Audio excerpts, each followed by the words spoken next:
Hello everyone, welcome to my new academy channel. जैसे कि मैंने स्टार्ट किया chapter molecular basis of inheritance, इसका एक लेक्चर कंप्लीट हो चुका है जिसमें हम लोग डीएनए के बारे में देखें किस तरीके से पॉलीन्यूक्लियोटाइड चेन बनता है, किस तरीके से बेस पेयर के बीच में बोल सकते हैं बॉन्डिंग हो रही है, हम ये सब देख चुके हैं। आज हम लोग देखने जा रहे हैं packaging of the DNA helix. ठीक है, जो हेलिकल फॉर्म का जो डीएनए है इसकी पैकेजिंग किस तरीके से हुआ है, ठीक है, उसके बारे में पढ़ेंगे। तो चलिए स्टार्ट करते हैं। Packaging of the DNA helix. ठीक है, डीएनए जो हमारा है वो कैसा है, राइट हैंडेड हेलिकल स्ट्रक्चर है। ठीक है, वॉटसन एंड क्रिक ने बताया था हम इसके बारे में। तो हम देखेंगे किस तरीके से हमारे सेल के अंदर, न्यूक्लियस के अंदर, हाँ, डीएनए कंडेंस्ड फॉर्म में है या फिर उसकी पैकेजिंग किस तरीके से हुई है। क्योंकि जो हमारा डीएनए है, एज ए ह्यूमन की बात करते हैं तो लगभग 2.2 मीटर का डीएनए होता है, उसका लेंथ 2.2 मीटर है। तो इस इतने बड़े लेंथ को किस तरीके से किसी न्यूक्लियस में एडजस्ट किया गया है, तो उसके बारे में हम लोग देखने जा रहे हैं। तो चलिए स्टार्ट करते हैं। Taking the distance between two consecutive base pair as the 0.34 nanometre. ठीक है, नैनोमीटर को यहाँ पे चेंज कर दिया गया है मीटर के फॉर्म में, तो यहाँ पे 10⁻⁹ हो गया। If the length of the DNA double helical in a typical mammalian cell is calculated simply by multiplying the total number of the base pair with the distance between two consecutive base pair, that is 6.6 into 10⁹ base pair into 0.34 into 10⁻⁹ metre per base pair, it comes out approximately 2.2 metre.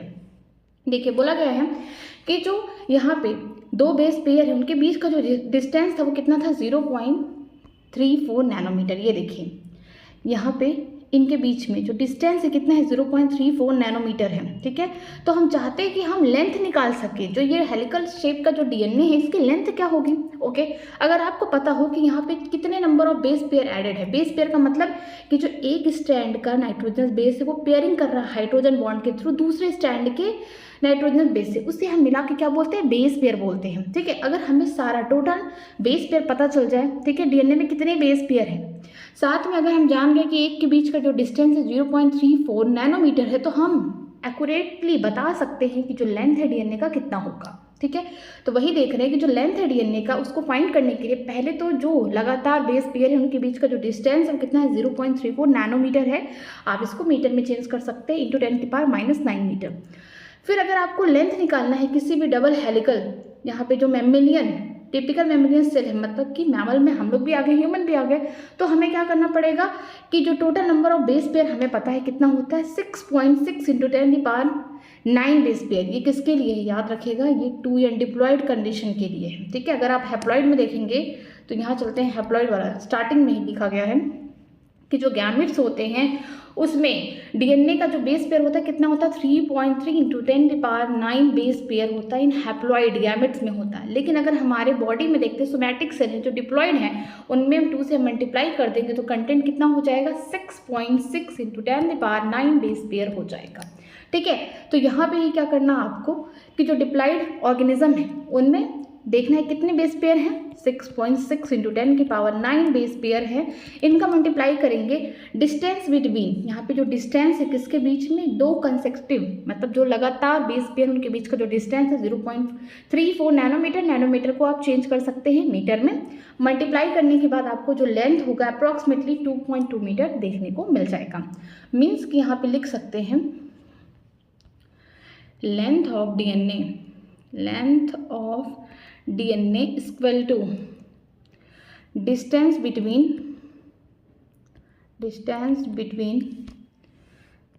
Base pair into total number of base pairs. ठीक है, अगर आपको length निकाला है किसी DNA का तो आपको क्या करना है, पहले तो आपको डिस्टेंस फाइंड करना है दो बेस पेयर के बीच में। ठीक है, इसके बाद कितने number of base pair total present है आपके पॉलीन्यूक्लियोटाइड चेन में, मींस डीएनए में, आप उनसे मल्टीप्लाई कर देंगे। आगे देखते हैं, a length that is far greater than the dimension of the typical nucleus approximately 10⁻⁶ metre. ठीक है, जो लेंथ है डीएनए का बहुत ही ज़्यादा है, 2.2 मीटर है। ठीक है, इसका लेंथ बहुत ज़्यादा है एज कम्पेयर टू द एक न्यूक्लियस की साइज से। न्यूक्लियस का साइज कितना है, 10⁻⁻6 मीटर। ठीक है, 1 माइक्रोन के बराबर है। तो यहाँ पे जो न्यूक्लियस है, सेल के अंदर न्यूक्लियस है, न्यूक्लियस के अंदर डीएनए है, तो सोचिए 2.2 मीटर का डीएनए कितनी बार कंडेंस्ड किया गया होगा, कितनी उसकी हाईली क्वाइल्ड पैकेजिंग की गई होगी कि वो 10⁻⁻6 मीटर के न्यूक्लियस में फिट हो सके। ठीक है, how is such a long polymer packed in a cell, किस तरीके से इसकी पैकेजिंग हुई है उसके बारे में पढ़ेंगे। If the length of E coli DNA is 1.36 millimetre है, ठीक है, ये ई कोलाई का है, ये बैक्टीरिया होता है। यहाँ पे जो इनका डीएनए है वो कैसा है, डबल स्टैंडर्ड, यहाँ पे बोल सकते हैं डीएनए देखने को मिलेगा 1.36 मीटर, ठीक है। यहाँ पे बोला गया है can you calculate the number of base pair in the E coli. अगर आपको लेंथ पता है इनके डीएनए का कि 1.36 मिलीमीटर है तो आप बता सकते हैं कि कितने number of base pair E coli में प्रेजेंट है। बिल्कुल बता सकते हैं, हमको फॉर्मूला पता है कि जो लेंथ है डीएनए का वो कितना, यहाँ पे पता चल गया 1.36 mm, ठीक है। डिस्टेंस पता होगा, इनके बीच का जो डिस्टेंस होगा 0.3, यहाँ पे बोल सकते हैं जो 0.34 इंटू 10 की पावर -9 मीटर होगा। फिर आपको क्या निकालना है, यहाँ पे total number of base pair निकालना है। तो आपको जो टोटल लेंथ दिया गया है 1.36 mm, इसको डिवाइड कर देना किससे, जो डिस्टेंस होगा दो बेस पेयर के बीच में, तो आपको क्या मिल जाएगा यहाँ पे number of base pair E coli में।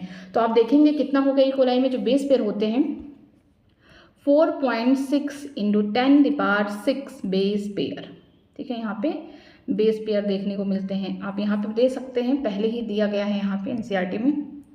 ये देखिए ई कोलाई जो है, यहाँ पे ई कोलाई की बात करते हैं तो यहाँ पे बेस पेयर कितने होते हैं 4.6 इंटू 10⁶ बेस पेयर पहले ही दे दिया गया है, ठीक है। तो यहाँ पे आप इसे फाइंड आउट कर सकते हैं, यहाँ पे कितना होगा ये देख सकते हैं, यहाँ पे होगा 4.6 इंटू 10⁶ बेस पेयर होगा।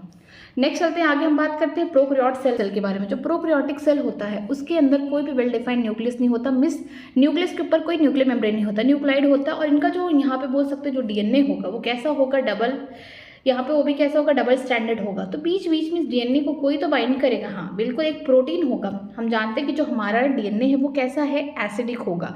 एसिडिक क्यों है, क्योंकि जो फॉस्फेट ग्रुप है उस पर निगेटिव चार्ज है, जिसकी वजह से हमारा डीएनए कैसा हो जा रहा है, एसिडिक हो जा रहा है, ठीक है। तो अब इस डीएनए को कोई ना कोई पकड़ के रखेगा, तो कौन रखेगा, वो प्रोटीन होगा। लेकिन याद रखिएगा वो जो प्रोटीन होगा वो कैसा होगा, नॉन हिस्टोन प्रोटीन होगा इन केस ऑफ प्रोकैरियोट, ठीक है। प्रोकैरियोट में कोई भी यहाँ पे हिस्टोन नहीं होगा, कैसे होंगे, नॉन हिस्टोन प्रोटीन होंगे। और जो प्रोटीन होगा कैसा होगा, पॉजिटिव चार्ज होगा, क्योंकि जो हमारा डीएनए वो कैसा है, निगेटिवली चार्ज है, ठीक है। तो पढ़ते हैं in prokaryote such as E coli they do not have defined nucleus, ठीक है। हम जानते हैं जो प्रोकैरियोट्स होते हैं उनके पास कोई वेल डिफाइंड न्यूक्लियस नहीं होता है, न्यूक्लियस के ऊपर कोई भी न्यूक्लियर मेम्ब्रेन नहीं होते हैं। The DNA is not scattered throughout the cell, इसका ये मतलब नहीं है कि इनके पास न्यूक्लियस नहीं है तो इनका डीएनए पूरा फैला होगा, ऐसा नहीं होगा। जो बड़ा सा डीएनए है कहीं ना कहीं उसको बांध के रखा जाएगा, उसे बोल सकते हैं कि पैक्ड करके रखा जाएगा। अब देखिए किसकी मदद से, डीएनए बीइंग नेगेटिव चार्ज, क्यों है नेगेटिव चार्ज, क्योंकि फॉस्फेट ग्रुप की वजह से, ठीक है। जो नेगेटिव चार्ज आ रहा है डीएनए की वजह ऊपर, किसकी वजह से आ रहा है, फॉस्फेट ग्रुप की वजह से आ रहा है। तो हमारा जो डीएनए कैसा है, नेगेटिव चार्ज है। Is held with some protein that have positive charge in the region term as nucleoid, ठीक है। तो कोई इसको प्रोटीन बांध के रखेगा, वो जो प्रोटीन होगा, कुछ प्रोटीन जो है वो कैसे होंगे, पहली बात यहाँ पे लिखिए, वो कैसे होंगे, नॉन हिस्टोन होंगे, ठीक है। ये नॉन हिस्टोन प्रोटीन होंगे जो क्या करेंगे, डीएनए को बांध के रखेंगे, ठीक है, उसको पूरा होल्ड करके रखेंगे। और ये जो प्रोटीन होंगे कैसे होंगे, पॉजिटिवली चार्ज के होंगे। और कहाँ पे, किस रीजन में रखेंगे, nucleoid. The DNA in nucleoid is organised in a large loop held by the protein, ठीक है। जो डीएनए है ये न्यूक्लियाइड के पास पूरे अच्छे से ऑर्गेनाइज्ड किया गया है लार्ज लूप के फॉर्म में। और ये जो प्रोटीन है पॉजिटिवली चार्ज है और ये कैसे, नॉन हिस्टोन प्रोटीन है, ठीक है। अब बात करते हैं यूकैरियोटिक सेल में। अब यूकैरियोट्स की बात करते हैं तो यूकैरियोट्स के पास क्या होता है, वेल डिफाइंड यहाँ पे न्यूक्लियस होगा, न्यूक्लियस के ऊपर न्यूक्लियर मेम्ब्रेन होंगे, डिफरेंट टाइप के ऑर्गेनल्स भी प्रेजेंट होंगे, ठीक है। यहाँ पे देखने को मिलेगा कि जो ह्यूमन की बात करते हैं अप्रॉक्सीमेटली 2.2 मीटर का आपको यहाँ पे डीएनए देखने को मिलेगा, ठीक है, लेंथ। तो यहाँ पे इतना बड़ा डीएनए है तो कहीं ना कहीं प्रोटीन की बहुत ज़्यादा रिक्वायरमेंट होगी। तो हम नॉन हिस्टोन प्रोटीन तो यूज़ करेंगे, लेकिन साथ में हिस्टोन प्रोटीन भी इस्तेमाल करेंगे, क्योंकि ये प्रोटीन क्या करेंगे, जो डीएनए का लेंथ है उसको कहीं ना कहीं होल्ड करके रखेंगी, ठीक है, उसको पैक्ड करने में हेल्प करेंगे। तो पढ़ते हैं in eukaryotes this organisation is much more complex, ठीक है। अगर हम यूकैरियोट्स की बात करते हैं तो ये ऑर्गेनाइजेशन है डीएनए का बहुत ही ज़्यादा complex as compare to prokaryotes, ठीक है। There is a set of positively charged basic protein called histone. यहाँ पे सेट ऑफ पॉजिटिव चार्ज का मतलब क्या है कि यहाँ पे कोई बेसिक प्रोटीन होगी, क्योंकि हम जानते हैं हमारा जो डीएनए है वो कैसा है, एसिडिक है, ठीक है। तो हमें कोई बेसिक प्रोटीन चाहिए जो क्या करे, हमारे डीएनए को क्या कर सके, बांध के रख सके। तो वो कौन होगी, हिस्टोन होगी। A protein acquired a charge depending upon the abundance of the amino acid residued with a charge site chain बोला जा रहा है कि जो प्रोटीन है इसके पास क्या होगा, पॉजिटिव चार्ज होगा, साथ में इसके पास ढेर सारे अमीनो एसिड होंगे, बेसिक अमीनो एसिड्स होंगे, ठीक है, जो क्या कर सके, जो यहाँ पे बोल सकते जो चार साइड है यहाँ पे उसको होल्ड करके रख सके डीएनए को।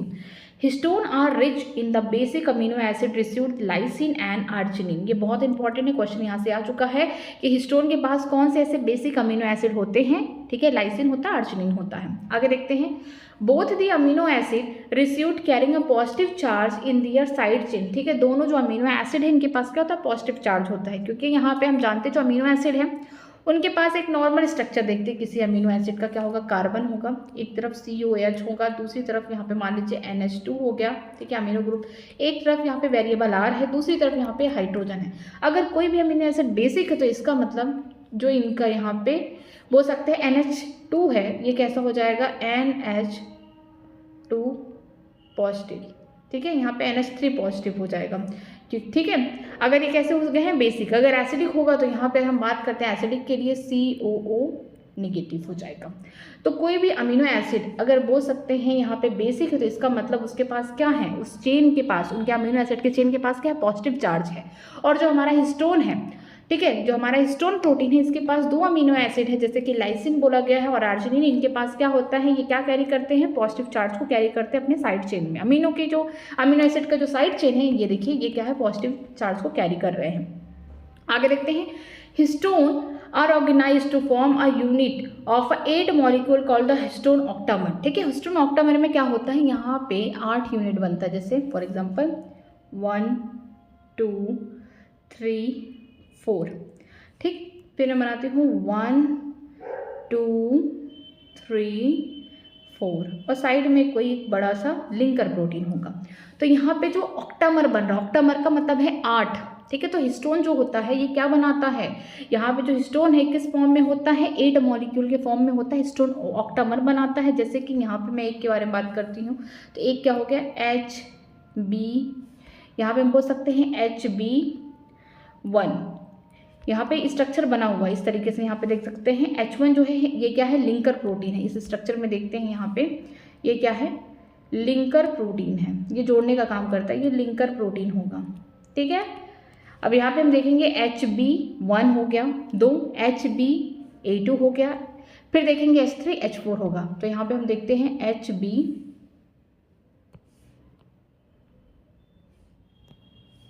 यहाँ पे देखते हैं HBA1 HBA2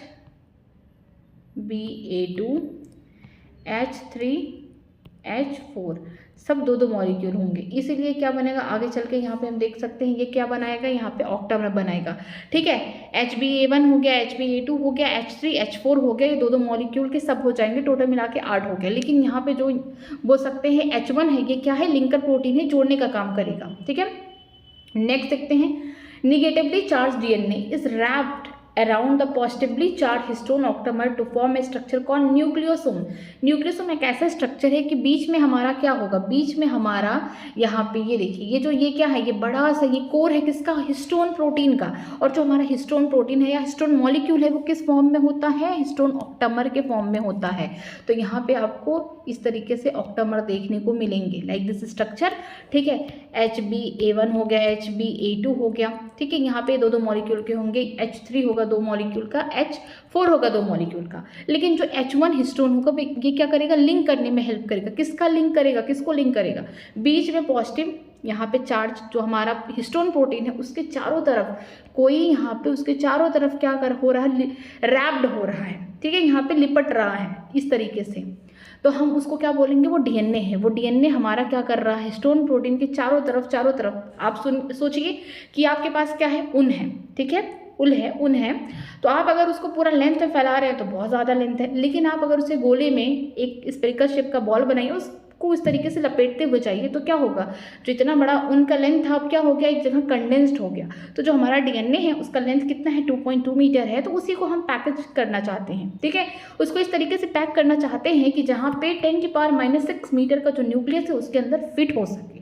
तो उसके लिए क्या करना पड़ेगा, जो हिस्टोन मॉलिक्यूल है या हिस्टोन प्रोटीन है वो ऑक्टामर के फॉर्म में प्रेजेंट है। यहाँ पे क्या होगा, इस हिस्टोन मॉलिक्यूल के ऊपर यहाँ पे जो हमारा निगेटिवली चार्ज का डीएनए है एकदम लपेटा हुआ चला जाएगा, ठीक है, रैप्ड अराउंड होगा उसके, और यहाँ कहीं से स्टार्ट होगा रैप होना और कहीं तो एंड होगा, तो कोई ना कोई उसको क्या करेगा, लिंक करेगा, ठीक है। कौन होगा, H1 हिस्टोन होगा, इसे हम लिंकर प्रोटीन कहते हैं, और इस स्ट्रक्चर को हम क्या बोलेंगे, न्यूक्लियोसोम बोलेंगे।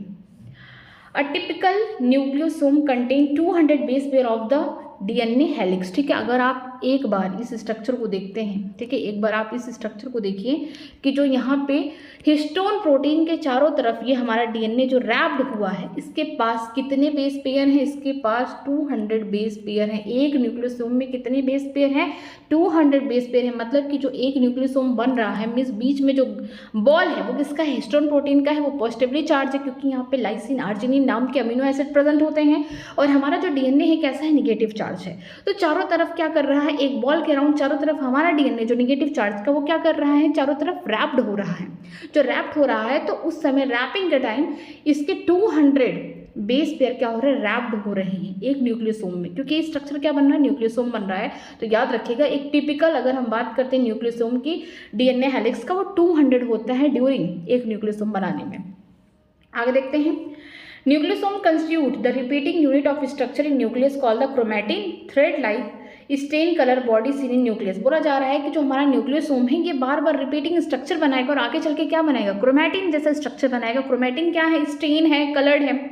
जैसे कि आप ये स्ट्रक्चर देख सकते हैं कि यहाँ पे एक न्यूक्लियोसोम है, यहाँ एक न्यूक्लियोसोम है, इस तरीके से ढेर सारे न्यूक्लियोसोम है। अगर मैं इस तरीके से न्यूक्लियोसोम बना रही हूँ फॉर एग्जांपल, ठीक है, ये न्यूक्लियोसोम है, यहाँ पे, यहाँ पे, यहाँ पे, तो जहाँ जहाँ आपको न्यूक्लियोसोम दिख रहा है इसका मतलब वहाँ वहाँ हिस्टोन प्रोटीन के ऊपर डीएनए ने क्या किया है, रैप्ड किया है। चारों तरफ क्या हुआ, उसकी तरफ लिपिट गया है, ठीक है, तो वो रैप्ड हो चुका है। और ड्यूरिंग रैपिंग, ठीक है, एक न्यूक्लियोसोम में जो यहाँ पे डीएनए है उसका 200 बेस पेयर क्या हुआ है, रैपिंग के टाइम यहाँ पे पूरा हेलिक्स के फॉर्म में ये पूरा रैप्ड हो चुका है।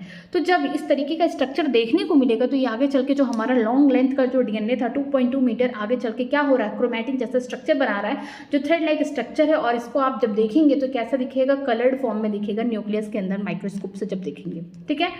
The nucleosome in the chromatin are seen beads on a string structure when view under the electron microscope, ठीक है। जब आप इलेक्ट्रॉन माइक्रोस्कोप की मदद से न्यूक्लियस के अंदर झांकेंगे, देखेंगे, तो आपको देखने को मिलेगा कि जो न्यूक्लियोसोम है ना, ये क्या बना रहे हैं, क्रोमैटिन स्ट्रक्चर बने। क्योंकि हमारा डीएनए कैसा है, पहले देखिए, खूब बड़ा सा लेंथ है, हमारा डीएनए बहुत बड़ा है, 2.2 मीटर है।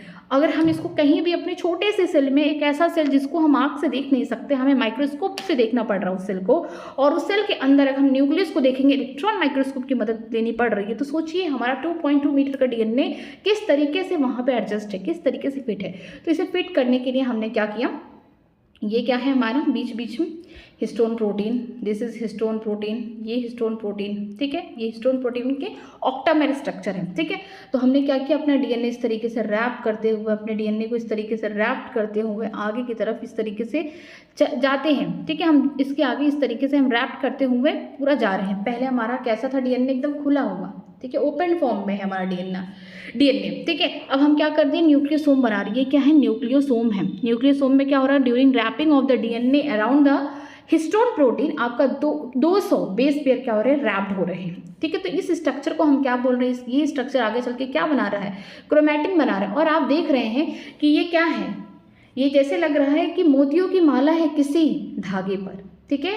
ये क्या है, ये देखिए रैप्ड हो रहा है, रैप्ड हो रहा है, रैप्ड हो रहा है, रैप्ड हो रहा है, ठीक है। यहाँ पे रैप्ड हो रहा है, हिस्टोन ऑक्टामर के ऊपर हमारा निगेटिव चार्ज का डीएनए क्या हो रहा है, रैप्ड हो रहा है। और कैसा बन रहा है कि जिस तरीके से जो मोतियों की माला होती है, मान लीजिए एक मोती की माला है, तो इस तरीके से क्या होगा, एक धागे पे ढेर सारी मोतियाँ पिरोई गई हैं, ठीक है। इस तरीके से हमें स्ट्रक्चर देखने को मिलेगा। कैसा, हम इसे क्या बोलेंगे, स्ट्रिंग, यहाँ पे बोलेंगे बीड्स ऑन स्ट्रिंग। ये जो स्ट्रिंग है, ये धागा है, उसके ऊपर क्या देखने को मिलेगा, मोती जैसा माला। तो ये कोई और नहीं है, ये हमारा जो न्यूक्लियोसोम है, आगे चल के जो क्रोमैटिन जैसा स्ट्रक्चर बना रहा है। जब हम इसको इलेक्ट्रॉन माइक्रोस्कोप से न्यूक्लियस के अंदर देख रहे हो तो ऐसे स्ट्रक्चर देखने को मिल रहा है। जैसे कि यही यहाँ पे देखिए, इलेक्ट्रॉन माइक्रोस्कोप से पिक्चर देखा गया है न्यूक्लियस के अंदर, तो ये क्या है, बीड्स ऑन स्ट्रिंग, ठीक है। ऐसा लग रहा है कि धागे में ढेर सारे यहाँ पे मोती पिरोए गए हैं, मीन्स मोतियों की माला है। तो यहाँ पे क्या है हमारा, जो ये देखिए न्यूक्लियोसोम में ढेर सारे न्यूक्लियोसोम है, एक तो होगा नहीं, क्योंकि हमारा 2.2 मीटर का जो डीएनए है पूरी तरीके से इसे क्या करना है, हमें पैक करना है। तो पैक करने के लिए ढेर सारे हमें हिस्टोन ऑक्टामर की ज़रूरत होगी। उसके ऊपर हमारा निगेटिव चार्ज का डीएनए इस तरीके से रैप करता हुआ जाएगा। तो जब रैपिंग होगी तो वो लगेगा कि मोतियों की माला है, ठीक है। और आगे क्या स्ट्रक्चर बनाएगा, क्रोमैटिन। आगे देखते हैं, theoretically how many such beads nucleosome do you imagine are present in the mammalian cell. आप क्या सोच सकते हैं कि कितने यहाँ पे बीड्स, कितने यहाँ पे न्यूक्लियोसोम बनेंगे, ठीक है। जो हमारा डीएनए है 2.2 मीटर लेंथ का है, तो हम कितना न्यूक्लियोसोम बनाएं कि पूरा डीएनए फिट हो जाए। उसके लिए देखिए क्या करना है आपको, जैसा कि हम जानते हैं कि 1 न्यूक्लियोसोम, अगर हम एक न्यूक्लियोसोम की बात करते हैं तो यहाँ पे 200 बेस पेयर लग रहा है। कितना लग रहा है, 200 बेस पेयर। एक न्यूक्लियोसोम में डीएनए का 200 बेस पेयर रैप्ड हो रहा है, तो एक न्यूक्लियोसोम के लिए, या फिर हम बोल सकते हैं एक बेस पेयर के लिए, फॉर एग्जांपल एक बेस पेयर के लिए क्या करना पड़ेगा, 1/200 करना पड़ेगा। और हम जानते हैं हमारे डिप्लॉयड सेल की बात करते हैं, अगर हम डिप्लॉयड सेल की बात करते हैं तो कितने बेस पेयर होते हैं, फॉर डिप्लॉयड सेल कितने बेस पेयर होते हैं, ये होते हैं हमारे पास 6.6 × 10⁹ बेस पेयर होते हैं। तो इसके लिए कितनी बार न्यूक्लियोसोम, कितनी न्यूक्लियोसोम की ज़रूरत होगी, हमें क्या करना है, हमें ये जो है इसी में बस 1/200 × 6.6 × 10⁹ से मल्टीप्लाई कर देना है, आगे आपको रिजल्ट दिख जाएगा। क्योंकि एनसीईआरटी में सीधे लिखा गया है कि एक न्यूक्लियोसोम बन रहा है, एक जो हमारा हिस्टोन प्रोटीन है उसके चारों तरफ डीएनए रैप्ड हो रहा है, तो लगभग 200 बेस पेयर यहाँ पे डीएनए के यहाँ पे बेस पेयर क्या हो रहे हैं, रैप्ड हो रहे हैं। जो यहाँ पे हिस्टोन का ऑक्टामर है, यहाँ पे जो डीएनए रैप्ड हुआ है चारों तरफ, इसमें कितने हैं, 200 बेस पेयर हैं। तो क्वेश्चन में पूछा गया है कि जो हमारा डीएनए है उसकी लेंथ तो 2.2 मीटर है, तो कितना, यहाँ पे हम बोल सकते हैं कितना हमें न्यूक्लियोसोम की ज़रूरत पड़ेगी। तो ऐसे हम जानते हैं कि जो हमारा न्यूक्लियोसोम है, एक न्यूक्लियोसोम में 200 बेस पेयर, तो एक बेस पेयर के लिए कितनी न्यूक्लियोसोम की आवश्यकता है, यहाँ पे आप न्यूक्लियोसोम लिखिए, ठीक है। ये क्या है, न्यूक्लियोसोम। एक बेस पेयर के लिए कितनी न्यूक्लियोसोम बनेंगे, यहाँ पे हम बोल सकते हैं 1/200। और हम डिप्लॉयड सेल की बात करते हैं तो 6.6 × 10⁹ बेस पेयर हैं। तो इसके लिए हमें जो भी अमाउंट है न्यूक्लियोसोम का उस पर मल्टीप्लाई कर देंगे, तो हमें पता चल जाएगा कि हमें कितने न्यूक्लियोसोम की आवश्यकता है। यहाँ पे हम डिवाइड करके भी देख लेते हैं इसको, ये कट गया 3.3, यहाँ पे हम बोल सकते हैं 3.3 × 10⁷ न्यूक्लियोसोम, ठीक है। इतनी ज़रूरत पड़ेगी हमें। आगे देखते हैं, the beads on string structure in chromatin. जो बीड्स ऑन स्ट्रिंग है मतलब कि जो मोतियां हैं कहाँ पे हैं, धागे पे हैं। इस तरीके का जो स्ट्रक्चर है क्रोमैटिन का, is packed to form the chromatin fibre that are further coil and condense at the metaphase stage of the cell division to form chromosome. बोला जा रहा है कि जो बीड्स ऑन स्ट्रिंग है, जब न्यूक्लियोसोम जैसा स्ट्रक्चर ढेर सारा बन रहा है, और ये क्या बन रहा है आगे चल के, क्रोमैटिन। जब क्रोमैटिन, अब तो ऐसा है नहीं कि हम क्रोमैटिन बना दिए तो पैकेजिंग पूरी फुल हो गई डीएनए की, नहीं, क्रोमैटिन को और भी पैक्ड किया जाएगा। क्रोमैटिन के बाद क्या बनेगा, क्रोमैटिन फाइबर बनेगा। फिर जो हमारा क्रोमैटिन है कि हाईली क्वाइल्ड, हाईली कंडेंस्ड किया जाएगा during a metaphase stage of the cell division. यहाँ पे और भी ज़्यादा कंडेंस्ड किया जाएगा, किसको, क्रोमैटिन को या क्रोमैटिन फाइबर को। तो क्या बनेगा लास्टली हमारा क्रोमोसोम। तो क्रोमोसोम का कुछ स्ट्रक्चर ऐसा है, देखिए यहाँ पे देखते हैं, जो हमारा क्रोमोसोम है फॉर एग्जाम्पल इस तरीके से देखते हैं यहाँ पे। तो इसमें हमारा जो पैकेजिंग हुआ है कहीं कुछ ज़्यादा हाईली हुआ है, कहीं एकदम ज़्यादा हाईली हुआ है, और कहीं पे बहुत ज़्यादा लूजली हुआ है, ठीक है। जो एंड्स होंगे वहाँ पे क्या होगा, हाईली क्वाइल्ड होगा। ये क्या है, हाईली क्वाइल्ड है, लेकिन बीच में क्या है, लूजली, यहाँ पे हम बोल सकते हैं यहाँ पैकेजिंग हुआ है। तो अब देखते हैं आगे, the packaging of the chromatin at a higher level required additional set of protein collectively refers to as a non histone chromosomal protein, ठीक है। यहाँ पे जो ह्यूमन में बात करते हैं, एज ए एग्जाम्पल मैमल की बात कर रहे हैं तो उसमें ह्यूमन का लेते हैं। तो जो पैकेजिंग हो रही है किसकी, क्रोमैटिन की, पहले क्या होना था, पहले ऑक्टामर बन रहा है हिस्टोन का, ठीक है, उसके ऊपर हमारा डीएनए रैप्ड हुआ तो क्या बना, nucleosome.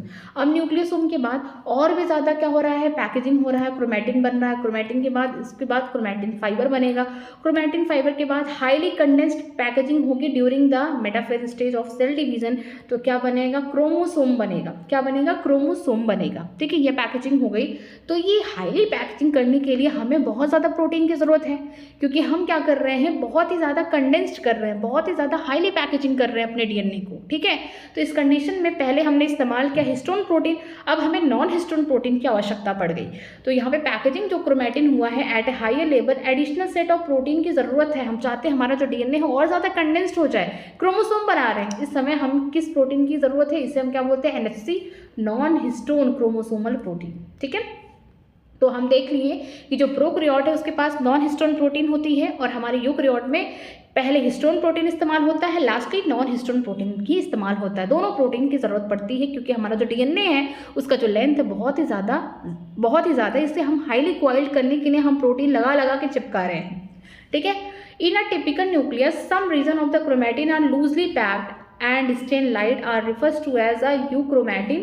The chromatin that is more densely packed and stain dark are called heterochromatin. बोला जा रहा है कि अगर हम टिपिकल न्यूक्लियस की बात करते हैं, ठीक है, तो यहाँ पे कुछ ऐसे रीजन है क्रोमैटिन के जो लूजली यहाँ पे पैक्ड है। अगर आप उसको माइक्रोस्कोप से देखेंगे तो वो लाइट दिखेंगे, ठीक है, उससे हम क्या बोलेंगे, यूक्रोमैटिन बोलेंगे। अगर हम दूसरी साइड देखें तो कुछ ऐसे क्रोमैटिन हैं जो कैसे हैं, मोर डेंसली पैक्ड हैं। अगर हम उसको स्टेन कर रहे हैं तो कैसा है, डार्क कलर देखने को मिले, उससे हम क्या बोलेंगे, हेट्रोक्रोमैटिन बोलेंगे। Euchromatin is said to be transcriptionally active chromatin. बहुत इंपॉर्टेंट है, क्यों, क्योंकि जो यूक्रोमैटिन है वो लूजली पैक्ड है, तो जो लूजली पैक्ड है वो आगे चल के डीएनए से आरएनए बना सकता है, ट्रांसक्रिप्शन कर सकता है। लेकिन जो हेट्रोक्रोमैटिन है, whereas the heterochromatin is inactive, ठीक है, जो हेट्रोक्रोमैटिन है वो बहुत ही ज़्यादा डेंसली पैक्ड है, थोड़ी भी स्पेस नहीं है कि एक भी यहाँ बेस पेयर आगे चल के क्या बना सके, आरएनए बना सके। तो इस कंडीशन में जो हेट्रोक्रोमैटिन होंगे वो कैसे होंगे, ट्रांसक्रिप्शनली इनएक्टिव होंगे। जैसे यहाँ पे स्ट्रक्चर में देखते हैं, ये वाला स्ट्रक्चर देखिए, आपको लग रहा है, आप दूर से ही देख रहे हैं कि बहुत ही ज़्यादा हाईली कॉइल्ड पैकेजिंग हुआ है। तो क्या हो गया, ये हेट्रोक्रोमैटिन हो गया। कौन हो गया, ये हेट्रोक्रोमैटिन हो गया। जो हमारा हेट्रोक्रोमैटिन है इस तरीके से हाईली पैकेजिंग हुई है, यहाँ पे डार्क स्टेन आ रहा है। जब आप इसको स्टेन करके देखेंगे तो यहाँ पे डार्क स्टेन देखने को मिलेगा और ये कैसे होंगे, ट्रांसक्रिप्शनली, ठीक है, यहाँ पे ट्रांसक्रिप्शनली इनएक्टिव होंगे। कैसे होंगे, इनएक्टिव होंगे। यहाँ पे हम ट्रांसक्रिप्शन नहीं कर पाएंगे। क्यों नहीं कर पाएंगे, क्योंकि यहाँ पे जो क्रोमैटिन है वो हाईली पैकेजिंग किया गया है। लेकिन ये वाला स्ट्रक्चर देखिए, यहाँ पे इसको हम क्या बोलेंगे, जो बीच वाले, इसको हम बोलेंगे यूक्रोमैटिन। जो यूक्रोमैटिन है, ठीक है, ये क्या है, इसको स्टेन किया गया है तो ये कैसे हैं, लूजली या लाइटली पैक्ड हैं, या इसको हम लिख सकते हैं लूजली पैक्ड हैं। और ये लाइट स्टेन देखने को मिलेंगे, लाइट स्टेन देखने को मिलेंगे। और ये कैसे होते हैं, ट्रांसक्रिप्टली एक्टिव होते हैं, ट्रांसक्रिप्शनली एक्टिव होंगे, मीन्स ये ट्रांसक्रिप्शन करेंगे, ठीक है। जब क्रोमोसोम को हम देखेंगे, ठीक है, तो कुछ ऐसे क्रोमैटिन होंगे जो हाईली पैक्ड हो चुके हैं, बिल्कुल, अगर आप उसको देखेंगे तो हाईली पैक्ड है, और उसको जब स्टेन करेंगे तो डार्क कलर देखने को मिलेगा। कुछ क्रोमैटिन जो है लूजली पैक्ड है, इस तरीके से लूजली पैक्ड है, आप उसको जब स्टेन करेंगे तो देखने को मिलेगा लाइट, ठीक है। तो जो यहाँ पर हाईली पैक्ड है इसे हम क्या बोलते हैं, हेट्रोक्रोमैटिन बोलते हैं, जो कि ट्रांसक्रिप्शनली इनएक्टिव है, मीन्स कि इस डीएनए से कोई आरएनए नहीं बनेगा। लेकिन जो यूक्रोमैटिन है, जो यहाँ पे लूजली पैक्ड है, इसे हम यूक्रोमैटिन बोलेंगे, ये आगे चल के डीएनए से क्या बनाएगा, आरएनए बनाएगा, ठीक है। यहाँ पे ट्रांसक्रिप्शनली ये क्या है, एक्टिव है। नेक्स्ट देखते हैं, तो इसका मतलब ये समझ में आया कि जो ह्यूमन की बॉडी में जो एक सेल की बात करते हैं उसमें जो न्यूक्लियस है, न्यूक्लियस के अंदर जो डीएनए है, तो इसका मतलब पूरा डीएनए कभी भी ट्रांसक्रिप्शन नहीं करता है। हाँ, ये सच बात है, ट्रांसक्रिप्शन वहीं होता है जहाँ पर क्रोमैटिन क्या होते हैं, लूजली पैक्ड होते हैं, ठीक है। मीन्स यूक्रोमैटिन वाला जो स्ट्रक्चर होगा वही क्या करेगा, ट्रांसक्रिप्शन करेगा। आगे देखते हैं, the search of the genetic material. अब तक हमने देख लिया कि कोई तो है जो क्या कर रहा है, पेरेंट की ट्रेड्स को, कैरेक्टर को ऑफस्प्रिंग में शो होने दे रहा है। तो ये कैसे पता चला कि वो कौन है, वो जेनेटिक मटेरियल कौन है, डीएनए है, आरएनए है, प्रोटीन है, लिपिड है, पॉलीसेक्राइड है, क्या है, ठीक है। अब उसके बारे में सर्च किया जा रहा है कि जो जेनेटिक मटेरियल है हमारे बॉडी में वो क्या है, ठीक है। Even though the discovery of the nuclein by Miescher, यहाँ पे बोला गया है the proportion of the principle of inheritance by the Mendel were almost the same time, but the DNA act as a genetic material to be discovered and proven, ठीक है। बोला गया है कि जो यहाँ पे देखा गया कि जो न्यूक्लियस के अंदर कोई एसिडिक सब्सटेंस था, किसने बताया था, यहाँ फ्रेडरिक मिक्सचर ने बताया थे। कब, यहाँ पे बोल सकते हैं इसको 1869 में बताए थे, पहले ही दिया एनसीईआरटी में। इसके बाद जब हम देखें प्रिंसिपल ऑफ इनहेरिटेंस, ठीक है, जो मेंडल के द्वारा जो भी प्रिंसिपल ऑफ इनहेरिटेंस दिए गए हैं, कब कंप्लीट हो गया था, 1865 में ही कंप्लीट हो गया। अप्रॉक्स दोनों ही आसपास हुए हैं। लेकिन डीएनए को as a genetic material proof करने के लिए, खोजने के लिए, प्रूफ करने के लिए काफ़ी समय लग गया कि डीएनए ही हमारा जेनेटिक मटेरियल, इसे ढूंढने में, इसे प्रूफ करने में। By 1926, the quest to determine the mechanism for the genetic inheritance had been reached the molecular level, ठीक है। 1926 में ये देखा गया, एक क्वेस्ट हुआ, ठीक है, कि जो जेनेटिक इनहेरिटेंस हो रहा है ये मॉलिक्यूलर लेवल पे हो रहा है। प्रीवियस डिस्कवरी बाय द, जो प्रीवियस डिस्कवरी किसके द्वारा किया गया है, ग्रेगर मेंडल, वाल्टर सेडन, ठीक है, टीएच मॉर्गन या Thomas Hunt Morgan and numerous other scientist had narrow search to chromosome located in the nucleus of the most of the cell, ठीक है। ग्रेगर मेंडल आए तो उन्होंने बताया कि कुछ ऐसा है, कुछ ऐसे फैक्टर हैं जो पेरेंट्स से ऑफस्प्रिंग में जा रहे हैं, ठीक है। बाद में सर्डन और बोब्री आया, क्रोमोसोमल थ्योरी ऑफ इनहेरिटेंस दी है, टीएच मॉर्गन ने उसे एक्सपेरिमेंटली प्रूव किया, ठीक है। ये सब क्रोमोसोम के लेवल के बारे में बात कर रहे हैं, ठीक है। लेकिन कोई ये नहीं बताया कि जो जेनेटिक मटेरियल है वो डीएनए है या कोई और है, उसके बारे में कभी बात नहीं हुई है। But the question for what molecule was actually the genetic material has been answered, लेकिन क्वेश्चन ये था कि कौन सा ऐसा मॉलिक्यूल है जो जेनेटिक मटेरियल की तरह काम कर रहा है, अभी उसका आंसर नहीं मिला है किसी को। तो अब उसी के बारे में देखते हैं। पहला जो प्रिंसिपल है ट्रांसफॉर्मिंग प्रिंसिपल। ट्रांसफॉर्मिंग का मतलब क्या है, कोई चीज़ एक फॉर्म से दूसरे फॉर्म में बदल जा रहा है, ठीक है। यहाँ पे क्या हो रहा है, चेंज हो रहा है। ट्रांसफॉर्म का मतलब क्या होना है, चेंज हो रहा है। यहाँ पे चेंज हो रहा है कि कोई एक फॉर्म से क्या हो रहा है, दूसरे फॉर्म में चेंज हो रहा है। तो अब उसके बारे में देखते हैं। In 1928 Frederick Griffith in a series of experiments with Streptococcus pneumonia, bacteria responsible for the pneumonia witnessed a miraculous transformation in the bacteria। बोला गया है कि 1921 में फ्रेडरिक ग्रिफ्थ नाम के एक साइंटिस्ट थे, इन्होंने काम किया है, किस पे काम किया है, स्ट्रेप्टोकोकस निमोनी के ऊपर, एक ऐसा बैक्टीरिया जो निमोनिया कॉज कराता है। स्ट्रेप्टोकोकस नाम से ही लग रहा है कि कुकस कैसा होगा, इनका ये बैक्टीरिया स्पेरिकल शेप में होंगे, और यहाँ पे स्ट्रेप्टो का मतलब है कि ये चेन के फॉर्म में होंगे। स्ट्रेप्टो क्या दिखा रहा है, चेन के फॉर्म में, कुकस का मतलब है स्पेरिकल शेप, जो है बैक्टीरिया का स्पेरिकल है, ठीक है। स्ट्रेप्टोकोकस हो गया, या फिर यहाँ पे लिखा गया है डिप्लोकोकस हो गया। तो आप घबराइएगा मत, ये किसके बारे में हो रहा है बात, यहाँ पे ऐसा बैक्टीरिया जो निमोनिया कॉज कर रहा है उसी के बारे में बात हो रही है, ठीक है मिस। यहाँ पे ग्रिफिथ का एक्सपेरिमेंट के बारे में बात हो रहा है। तो यहाँ पे देखने को मिलता है एक विटनेस का मतलब कि देखने को मिला। मेराकुलस का मतलब यहाँ पे हो गया बहुत ही ज़्यादा सरप्राइजिंग, बहुत ही ज़्यादा यहाँ पे बोल सकते हैं मैजिक हो गया कि बैक्टीरिया ने ट्रांसफॉर्मेशन किया। कैसे किया, अब उसके बारे में देखते हैं। During the course of his experiment, a living organism bacteria have been changed in physical form, ठीक है। जब ये अपना एक्सपेरिमेंट कर रहे थे उसी दौरान जो लिविंग फॉर्म है, जो लिविंग ऑर्गेनिज्म है बैक्टीरिया, उसने क्या किया, फिजिकल फॉर्म को अपने बदल लिया, ठीक है। याद रखिएगा किस फॉर्म को बदला है, फिजिकल फॉर्म को। When Streptococcus pneumoniae, जिसे हम बोलते हैं नीमोकोकस भी बोल सकते हैं, bacteria are grown on a culture plate, some produces the smooth shiny colony S while other produces the rough colony R। बोला जा रहा है कि जब स्ट्रेप्टोकोकस नाम की बैक्टीरिया को किसी कल्चर मीडियम पे ग्रो कराया जा रहा है तो कुछ ऐसे बैक्टीरिया होंगे, यहाँ पे देखते हैं, कुछ ऐसे बैक्टीरिया हैं जो कैसे हैं, ये बोल सकते हैं जो शाइनी कर रहे हैं, उनके ऊपर क्या है, पॉलीसेक्राइड की यहाँ पे हम बोल सकते हैं लेयर है, तो इसे हम क्या बोलते हैं, यस स्ट्रेन बैक्टीरिया बोलेंगे। और यही बैक्टीरिया क्या है, वायरुलेंट है, मीन्स हम बोल सकते हैं बीमारी कॉज करेंगी। लेकिन कुछ ऐसे बैक्टीरिया हैं जो कैसे हैं, यहाँ पे हम बोल सकते हैं वो कल्चर पे रफ दिख रहे हैं और इनके ऊपर कोई भी पॉलीसेक्राइड की यहाँ पे कोई भी बाहर से कोई कोटिंग नहीं है। तो ये कैसे होते हैं, इनको हम क्या बोलेंगे, आर स्ट्रेन बोलेंगे, ठीक है। ये जो आर स्ट्रेन के जो बैक्टीरिया होते हैं ये नॉन वायरुलेंट होते, क्योंकि जब ये किसी भी ऑर्गेनिज्म की बॉडी में जाएंगे तो उनका इम्यून सिस्टम इनको ख़त्म कर देगा आर स्ट्रेन को। बट जो एस स्ट्रेन है इसके पास क्या है, बाहर पॉलीसेक्राइड की कोटिंग है, तो इसको प्रोटेक्शन मिल जाएगा कहीं ना कहीं, तो ये इम्यून सिस्टम के द्वारा ख़त्म नहीं होगा।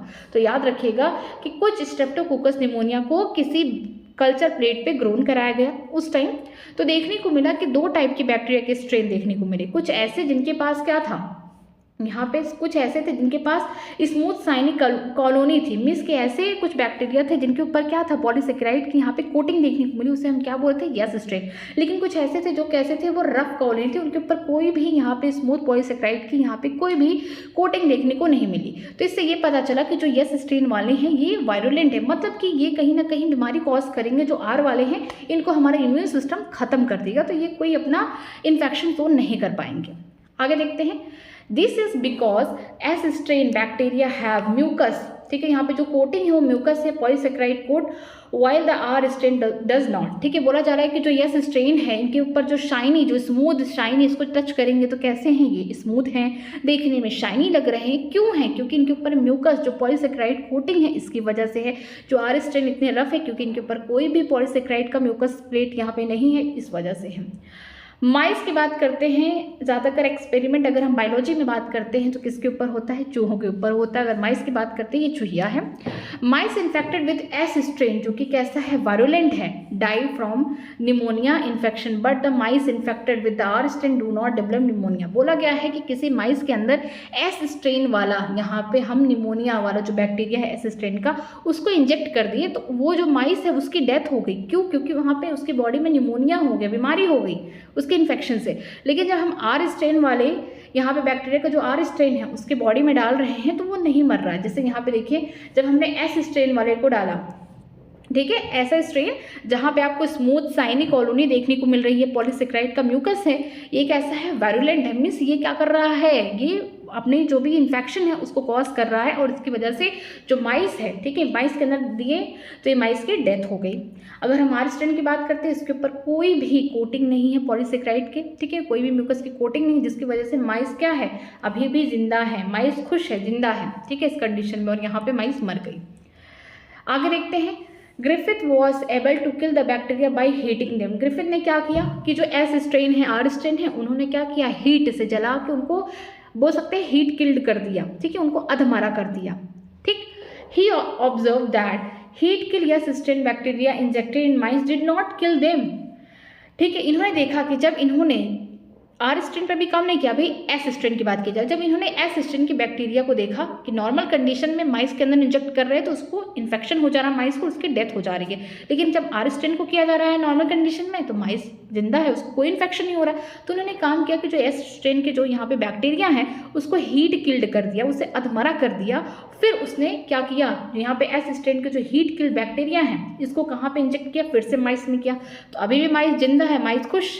ठीक, फिर इनके दिमाग में कुछ खुरापाती मची, इन्होंने क्या किया, जो एस स्ट्रेन यहाँ पे बोल सकते हैं हीट किल्ड यहाँ पे था, उसको आर स्ट्रेन लाइव के साथ उन्होंने देखा कि जो आर स्ट्रेन जब डाल रहे थे हम लोग माइस के अंदर तब भी माइस जिंदा था। ठीक है, जब हम हीट किल्ड करके एस स्ट्रेन वाले को डाल रहे तब भी माइस जिंदा है। तो चलो एक बार क्या करते, दोनों को मिक्स करके डालते, क्या अभी भी माइस जिंदा होगा। तो यहाँ पे जब उन्होंने एस स्ट्रेन हीट किल्ड करके जो बैक्टीरिया को डाला, किसके साथ, आर स्ट्रेन लाइव बैक्टीरिया के साथ, तो देखने को मिला कि माइस के यहाँ पे मृत्यु हो गई। ये बहुत सरप्राइजिंग था उनके लिए। क्यों? क्योंकि वो एक्सपेरिमेंट जब किए हैं एस के साथ नॉर्मल कंडीशन में तो माइस की डेथ हो रही है, ठीक है, यहाँ पे निमोनिया हो रहा है क्योंकि एस स्ट्रेन कैसा है, वायलेंट है, आर स्ट्रेन नॉन वायलेंट है, जिसकी वजह से माइस जिंदा है। फिर उन्होंने क्या किया, एस स्ट्रेन को हीट किल कर दिया, अधमरा कर दिया और फिर से इंजेक्ट कर दिया माइस के अंदर, तो माइस क्या है, जिंदा है, खुश है। तो उनके मन में आया कि जब उन्होंने एस स्ट्रेन को हीट किल किया या फिर नॉर्मल कंडीशन में आर स्ट्रेन को डाला किसके अंदर, माइस के अंदर, तो माइस तो दोनों कंडीशन में जिंदा है, तो एक बार मिला के डाल देते हैं। ठीक है, तो उन्होंने क्या किया, एस स्ट्रेन हीट किल्ड को आर स्ट्रेन लाइफ के साथ जब डाला, माइस क्या हो गई, इस कंडीशन में मर गई। उनके लिए सरप्राइजिंग हुआ। अब देखते हैं क्या निकल के आया। When he injected a mixture of heat kill S and live R bacteria the mice dead. ठीक है, जब उन्होंने हीट किल्ड वाला एस स्ट्रेन डाला बैक्टीरिया का और लाइव आर स्ट्रेन वाला बैक्टीरिया डाला, इस कंडीशन में माइस की डेथ हो गई। ठीक है, moreover he discover the living S bacteria from the dead mice. ठीक है, इसीलिए उन्होंने देखा जब ये माइस मर गया तो उसको फाड़ फोड़ के उसके अंदर देखा कि उसके अंदर क्या ऐसा चीज़ है कि जिसकी वजह से मर गया ये। ठीक है, तो उन्होंने देखा कि उसके अंदर कौन जिंदा है, living S bacteria, means S strain वाला बैक्टीरिया जिंदा है। वो तो सरप्राइज हो गए कि मैंने तो एस स्ट्रेन वाले को हीट किल्ड कर दिया, उसे अधमरा कर दिया, अब तो वो जिंदा ही नहीं रहेगा। लेकिन जब मैं आर स्ट्रेन के साथ, जो आर स्ट्रेन लिविंग है, लाइव हैं, उनके साथ जब मैं डाला तो देखने को मिल रहा है कि इस माइस की जो डेथ हुई है किसकी वजह से हुई है, इसकी बॉडी में एस स्ट्रेन वाले बैक्टीरिया कहाँ से आ गए। तब ये क्या करते हैं, कंक्लूजन देते हैं, he concluded that the R strain bacteria is somehow been transformed by heat kill S strain bacteria. क्यों? क्योंकि जो माइस मरा उसको काट के देखा, ठीक है, कि उसके अंदर कौन बैक्टीरिया आ गया, लिविंग एस बैक्टीरिया आ गया, एस स्ट्रेन का बैक्टीरिया आ गया। कैसे आ सकता है, जब एस स्ट्रेन बैक्टीरिया को उन्होंने हीट किल्ड कर दिया और यहाँ पे आर स्ट्रेन की बैक्टीरिया को लाइव दिया, तो आर स्ट्रेन आना चाहिए अगर इन्फेक्शन होता। उनके मन में ये सवाल था, अगर उसको इन्फेक्शन हो रहा है तो आर स्ट्रेन जिंदा है, उससे होना चाहिए, बट ऐसा नहीं होता है। वो देखते हैं कि जो आर स्ट्रेन वाला यहाँ बैक्टीरिया है वो कहीं ना कहीं चेंज हो गया है, समहाउ ये कैसे ट्रांसफॉर्म्ड हो गया है, बदल गया है। ठीक है, क्यों बदला है, किसकी वजह से, heat kill yes strain bacteria की वजह से जो हमारा आर स्ट्रेन का बैक्टीरिया है ये बदल चुका है, इसीलिए इसको क्या बोलते हैं, ट्रांसफॉर्मिंग प्रिंसिपल बोलते हैं कि जो लिविंग आर स्ट्रेन का जो बैक्टीरिया है ये यस स्ट्रेन के बैक्टीरिया, जो हीट किल यस स्ट्रेन के बैक्टीरिया से बदल के अब किसको जन्म दे रहा है, ढेर सारे बैक्टीरिया बना रहे हैं एस स्ट्रेन के जैसा काम कर रहा है हमारा जो आर स्ट्रेन है। ठीक है, some transforming principle transform from the heat killed S strain had enabled the R strain to synthesis smooth polysaccharide coat and become virulent। ठीक है, यहाँ पे बोला गया है, इनके कंक्लूजन में बताया गया है कि जो इन्होंने एस स्ट्रेन का हीट किल बैक्टीरिया डाला था किसके साथ, आर स्ट्रेन के लाइफ के साथ, तो यहाँ पे जो इन्फेक्शन हुआ, जो डेथ हो गई माइस की, उसके अंदर देखा कि जो हमारा आर स्ट्रेन का बैक्टीरिया है ये कहीं ना कहीं हीट किल्ड बहुत इंपॉर्टेंट शब्द है कि जो हीट किल्ड यहाँ पे एस स्ट्रेन का बैक्टीरिया है उसने क्या किया, आर स्ट्रेन बैक्टीरिया को बदल दिया, या ये बोल सकते हैं जो आर स्ट्रेन का बैक्टीरिया कहीं ना कहीं ये ट्रांसफॉर्म्ड हो गया, चेंज हो गया और क्या बनाने लगा, जो आर स्ट्रेन का बैक्टीरिया ये सिंथेसिस करने लगा स्मूथ पॉलीसेक्राइड कोटिंग को, ये क्या करने लगा, सिंथेसिस करने लगा और क्या बन गया, वायलेंट, मतलब कि इन्फेक्शन कॉज करने लायक हो गया और उसने माइस को मार दिया। This must be due to the transfer of the genetic material, और ये किसकी वजह से हुआ होगा, ये पक्का जेनेटिक मटेरियल की वजह से हुआ होगा। However, the biochemical nature of the genetic material was not defined from this experiment। इनके एक्सपेरिमेंट से कोई भी बायोकेमिकल नेचर जो है जेनेटिक मटेरियल का नहीं पता किया गया, मतलब कि जो बायोकेमिकल नेचर का मतलब है कि जो जेनेटिक मटेरियल डीएनए है, आरएनए है, प्रोटीन है, लिपिड है, पॉलीसेक्राइड है, क्या है ये पता नहीं किया गया। बस इनसे ये देखा गया कि जो हीट किल्ड यस स्ट्रेन के बैक्टीरिया है उसने क्या किया, आर स्ट्रेन बैक्टीरिया को बदल दिया कि जो हमारा आर स्ट्रेन का बैक्टीरिया है अब वो क्या कर रहा है, अब स्मूथ पॉलीसेक्राइड की कोटिंग वाले बैक्टीरिया को क्या कर रहा है, जन्म दे रहा है जो कि वायरुलेंट हो, जिसकी वजह से ये माइस को खत्म कर दिया निमोनिया से। ठीक है, नेक्स्ट देखते हैं आगे, बायोकेमिकल कैरेक्टराइजेशन। यहाँ पे बोला गया है कि biochemical characterisation of the transforming principle. यहाँ पे ट्रांसफॉर्मिंग प्रिंसिपल ने किसने दिया था, ग्रिफ्थ ने दिया था। उन्होंने बस ये बताया कि जो आर स्ट्रेन है ये बदल चुका है हीट के लिए एस स्ट्रेन के संगत में आके। ठीक है, क्योंकि ये आगे चल के जो आर स्ट्रेन है ये एस स्ट्रेन वाले बैक्टीरिया को जन्म दे रहा है जिसकी वजह से माइस की डेथ हो गई। ठीक है, उन्होंने बस इतना बताया, काम खत्म। लेकिन कोई आया, 3 साइंटिस्ट ऐसे आए, ठीक है, उन्होंने क्या किया, जो ट्रांसफॉर्मिंग प्रिंसिपल है ना उसमें देखना चाहा कि यहाँ पे जो बायोकेमिकल है ये कौन है, कौन ऐसा कर रहा है, ये प्रोटीन है, आरएनए है, डीएनए है, कौन ऐसा कर रहा है निमोनिया कॉज माइस में, क्या है जेनेटिक मटेरियल, क्या है बायोकेमिकल नेचर जो बीमारी कॉज कर रहा है। तो उसी को बस उन्होंने क्या किया है, एनालिसिस किया है।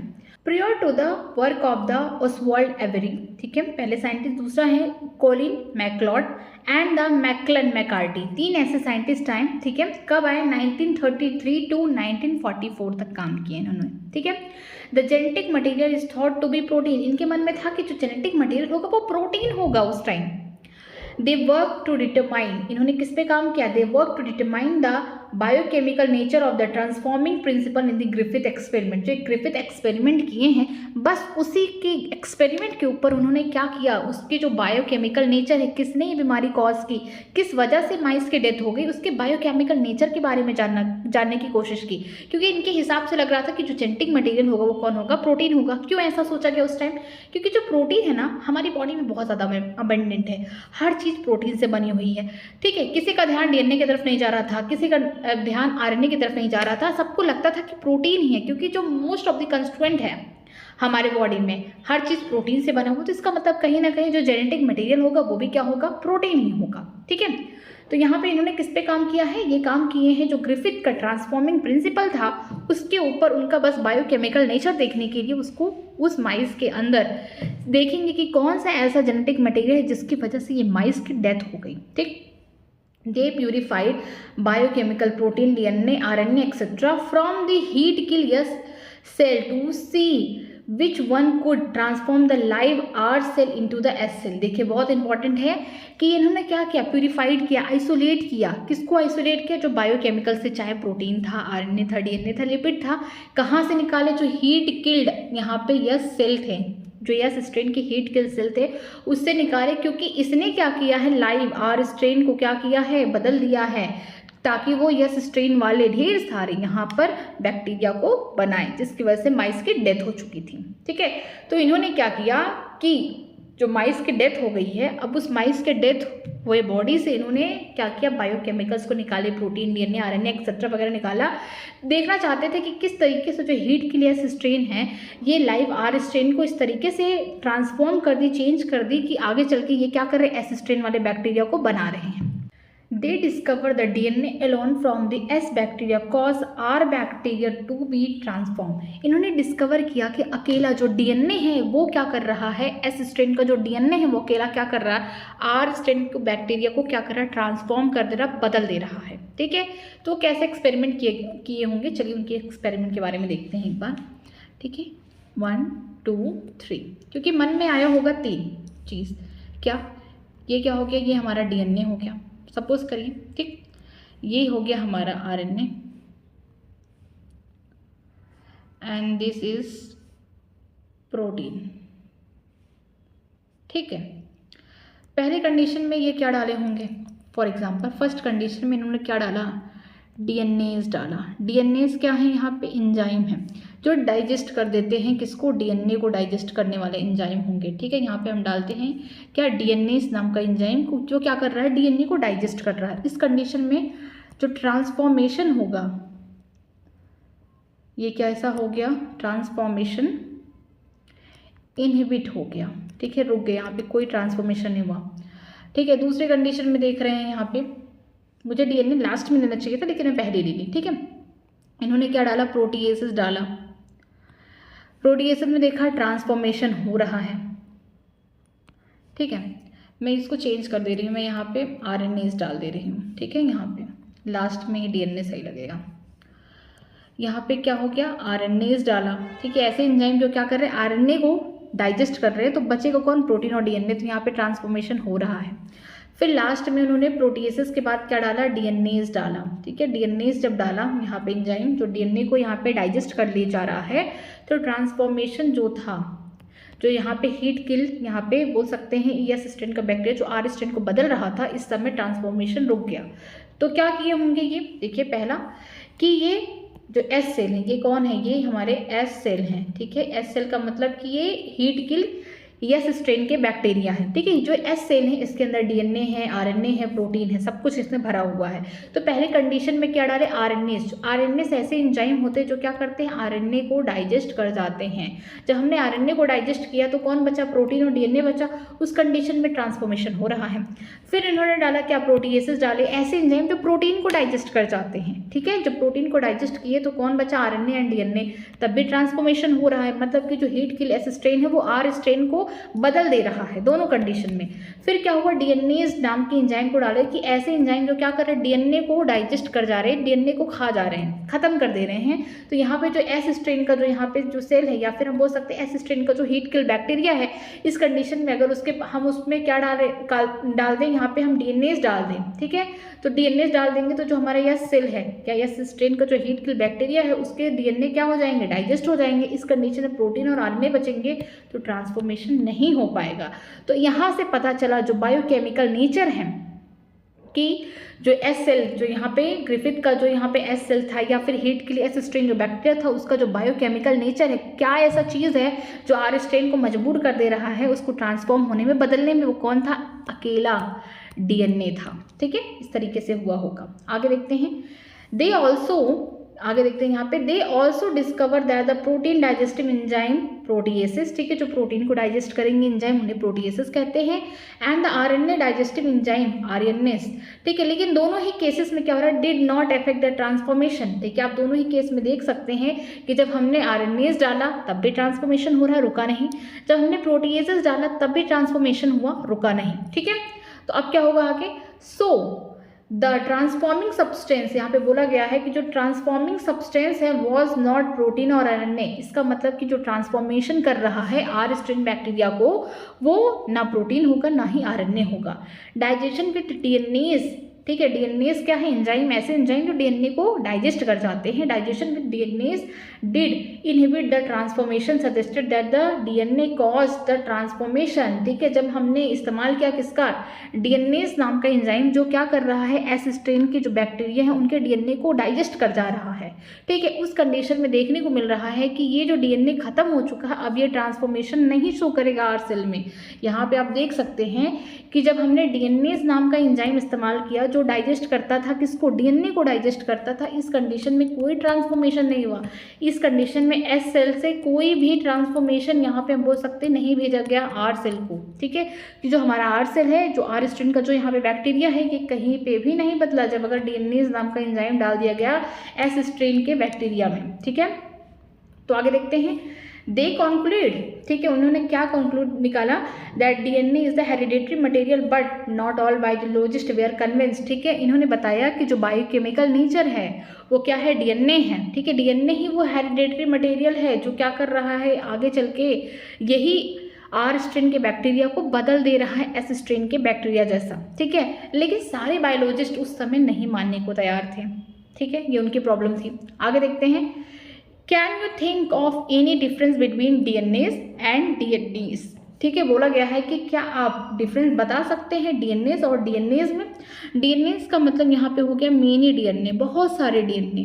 ठीक है, जब लेकिन यहाँ पे जब एज लग जाए डीएनएस, आरएनएस, तो इसका मतलब ये क्या है? डाइजेस्टिव एंजाइम है। डीएनएस का मतलब यहाँ पे हो जाएगा डीएनए डाइजेस्टिंग एंजाइम। ठीक है, डीएनए डाइजेस्टिव एंजाइम हो गया। तो पहले में हमने ये देखा कि जो ट्रांसफॉर्मिंग प्रिंसिपल था 1928 में किसने दिया? फ्रेडरिक ग्रिफ्थ ने दिया। इन्होंने क्या किया कि डिप्लोकोकस या स्ट्रेप्टोकोकस निमोनिया नाम का बैक्टीरिया है जो निमोनिया कॉज करता है। यहाँ पे इसके 2 स्ट्रेन देखने को मिले। जब इसको इन्होंने एक प्लेट पे, एक कल्चर पे ग्रोन कराया तो आपको यहाँ पे आर स्ट्रेन और एस स्ट्रेन देखने को मिले। जो आर स्ट्रेन होंगे ये बड़े रफ होंगे, बड़े खुरदरे होंगे छूने में और ये शाइनिंग भी नहीं करेंगे। लेकिन जो एस स्ट्रेन वाले होंगे इनके ऊपर म्यूकस का यहाँ पे बोल सकते कोटिंग है पॉलीसेकेराइड का, जिसकी वजह से चमकदार स्मूथ होंगे, बट यही इन्फेक्शियस है, यही वायलेंट है। जब एस स्ट्रेन को डाला गया किसी माइस के अंदर तो माइस की मृत्यु हो गई। आर स्ट्रेन को डाला गया, माइस जिंदा, क्योंकि जो आर स्ट्रेन वाले हैं वो इन्फेक्शन नहीं कॉज कर पा रहे। क्यों नहीं कर पा रहे? क्योंकि जो माइस का इम्यूनिटी है आर स्ट्रेन को मार भगा दे रहा है। ठीक है, फिर ग्रिफिथ के मन में सवाल आया कि जो एस स्ट्रेन है, चलिए मैं इसको हीट किल कर दूं, अधमरा कर दूं, तो क्या होता है? जब उन्होंने हीट किल्ड किया तब माइस के अंदर इसको फिर से इजेक्ट किया तो माइस जिंदा। ठीक, फिर मन में ख्याल आया कि जब मैंने लाइव आर स्ट्रेन डाला तब भी माइस जिंदा है, जब हीट के लिए एस स्ट्रेन डाला तब भी माइस जिंदा है, तो इस बार मैं इन दोनों को ऐड करके ही डाल देता हूँ तो देखता हूँ क्या होता है। जब उन्होंने यस स्ट्रेन को हीट किल किया और आर स्ट्रेन को लाइव डाल दिया तो देखने को मिला माइस की मृत्यु हो गई। ठीक है, अब ये जो मरा हुआ माइस है इसके अंदर से उन्होंने देखा कि जो ये मरा हुआ माइस है इसके अंदर से ढेर सारी यस यहाँ पे लिविंग एस बैक्टीरिया या एस स्ट्रेन के बैक्टीरिया निकल रहे हैं। इसका मतलब कि उन्होंने बताया कि जो आर स्ट्रेन का जिंदा, जो हमारा लाइव आर स्ट्रेन का जो बैक्टीरिया है ये कहीं ना कहीं बदल चुका है। किसकी वजह से? हीट किल एस स्ट्रेन की वजह से। तो इन्होंने इसको क्या बोला? ट्रांसफॉर्मिंग प्रिंसिपल बोल दिया कि जो यहाँ पे एस स्ट्रेन का हीट किल बैक्टीरिया है ये आर स्ट्रेन के बैक्टीरिया को बदल दे रहा है, जिसकी वजह से ये आर स्ट्रेन का बैक्टीरिया माइस के अंदर जाते ही ये क्या बना रहा है? स्मूथ पॉलीसेकेराइड कोटिंग बना रहा है, जिसकी वजह से माइस की मृत्यु हो जा रही है। ठीक है, इन्होंने बस यही बताया कि यहाँ पे ट्रांसफॉर्मेशन हो रहा है लाइव आर स्ट्रेन का। किससे हो रहा है? यहाँ पे हीट किल एस स्ट्रेन से। ठीक है, इन्होंने बायोकेमिकल नेचर नहीं बताया, लेकिन बायोकेमिकल नेचर बताने के लिए ट्रांसफॉर्मिंग प्रिंसिपल के बेसिस पे कौन आए?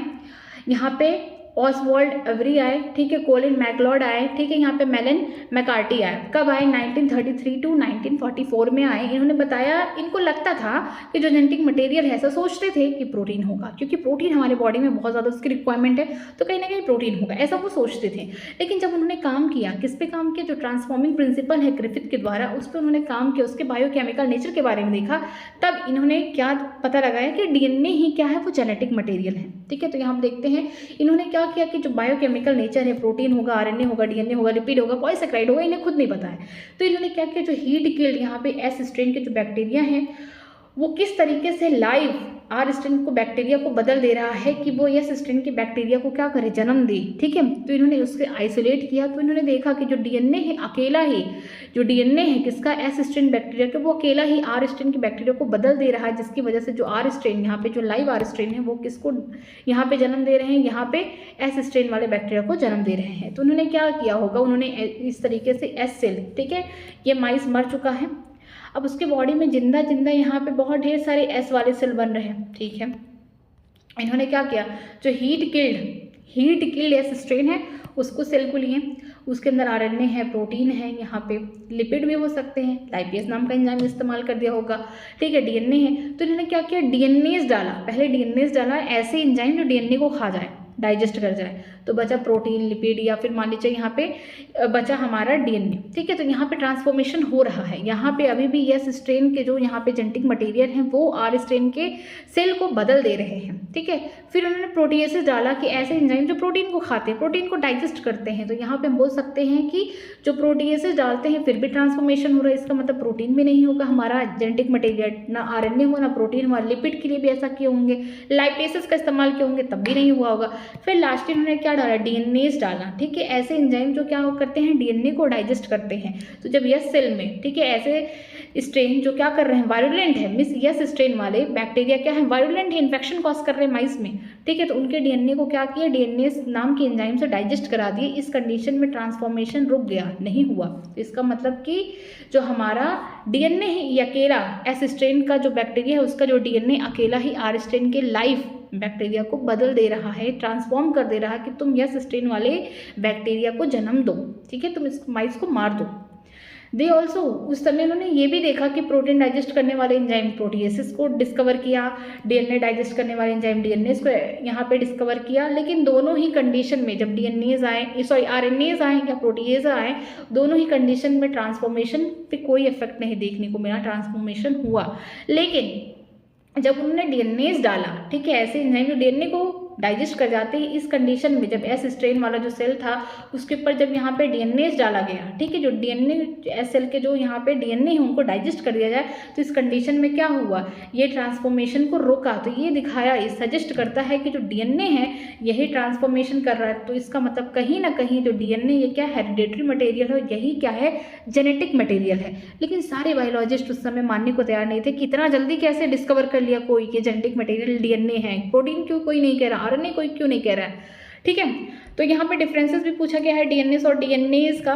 डीएनएस का मतलब बहुत सारे डीएनए, मिनी डीएनए, जब कभी भी एज लग जाए, जैसे कि यहाँ पे आरएनएज मतलब कि आरएनए को डाइजेस्ट करने वाला एंजाइम होगा, डीएनएज डीएनए डाइजेस्टिव करने वाले एंजाइम्स होंगे। ठीक है, बाकी हम लोग कल देखेंगे कि जेनेटिक मटेरियल डीएनए ही कैसे है। ठीक है, इसका एक हम लोग स्पष्ट रूप से प्रूफ देखेंगे। ठीक है, आज में अगर कोई भी जगह आपको डाउट है किसी भी लाइन में, कहीं पैराग्राफ में, तो आप मुझसे कमेंट सेक्शन में पूछ सकते हैं, मैं उसको बताऊंगी आपको कमेंट के थ्रू। अगर कोई भी प्रॉब्लम होती है आप मुझसे टेलीग्राम चैनल पे भी पूछ सकते हैं, मैं वहाँ पे भी रिप्लाई करूँगी। ठीक है, आज पढ़ाई करते रहिए। आज के लिए थैंक यू वेरी मच।